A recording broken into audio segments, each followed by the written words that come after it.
तर मैत्रिणींनो, या गणपती चतुर्थीला काढा ही गणपतीची सुंदर अशी रांगोळी 4 ते 4 आहे. फार वेळही लागत नाही. अशा पद्धतीनं 4 ते 4 ठिपके मारलेले आहेत मी. आणि बघू शकता आता आपल्याला काय करायचं आहे, गुणुले चिन्हाचा असा आकार द्यायचा आहे. आणि खूप छान अशी गणपतीची रांगोळी दिसते. आपल्याला चॉकलेटसारखं पहिल्यांदा करून घ्यायचं आहे आणि नंतर पुढं काय करायचं मी स्टेप बाय स्टेप सांगते. आता जे खाली जे आहे रेषा त्याला आपल्याला सोंड्याचा आकार देऊन घ्यायचा आहे. खूप सोपी पद्धत आहे मैत्रिणींनो. ह्या गणेश चतुर्थीला ही रांगोळी काढा किंवा दर महिन्याला चतुर्थी तर असते. चतुर्थी दिवशी सुद्धा तुम्ही गणपतीच्या समोर अशी रांगोळी काढू शकता मैत्रिणींनो. खूप सोपी आहे. 4 ते 4 आहे, काहीच अवघड नाही. लहान मुलींना सुद्धा जमू शकते. अशा पद्धतीने इकडे जे आपल्या रेषा आहेत शिल्लक त्याच्या आपल्याला गणपतीचे कान बनवून घ्यायचे आहेत. खूप सुंदर अशी ही रांगोळी दिसणार आहे. आणि आता आपल्याला पुढच्या साईडला जे आहे ते गणपतीचा मुकुट तयार करून घ्यायचा आहे. मुकुट सुद्धा खूप सोपा आणि साधा आहे. आपल्याला मुकुटाच्या वरती अशी रेषा मारून घ्यायच्या आहेत आणि कलर दिल्यावर सुद्धा खूप सुंदर अशी आपली गणपतीची रांगोळी दिसते आणि काहीच किचकट नाही. 2 ते 3 मिनिटात लगेचच होऊ शकते मैत्रिणींनो.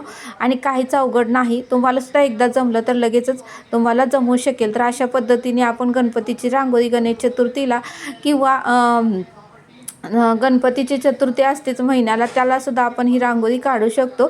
अशा पद्धतीने खूप सुंदर अट्रॅक्टिव्ह ही आपली रांगोळी झालेली आहे. तर मैत्रिणींनो, 4 ते 4 आहे, काहीच अवघड नाही. तर तुम्ही सुद्धा तुमच्या घरामध्ये एकदा अशी रांगोळी काढून बघा.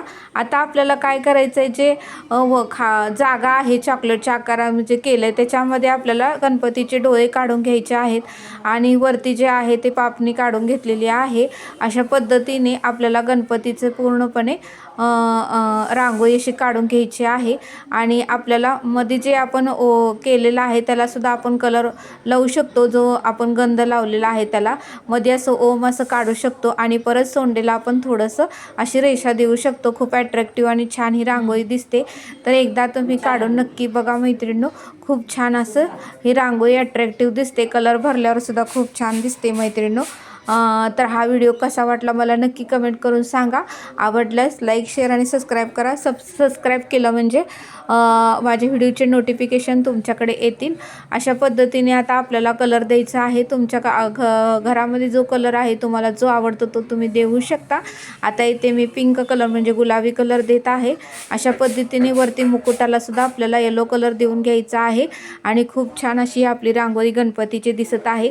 गणपतीसुद्धा खूप सुंदर असा दिसत आहे.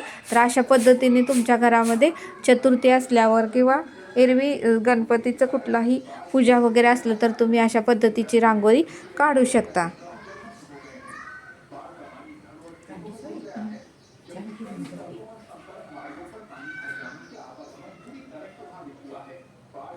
तर बघा किती सुंदर ही रांगोळी आपली दिसत आहे.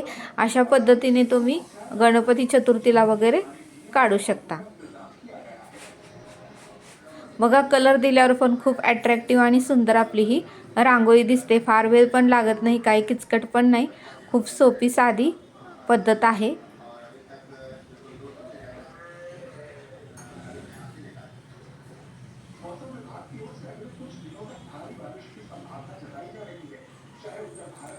तर ही रांगोळी कशी वाटली मला नक्की कमेंट करून सांगा. आवडल्यास लाईक करा.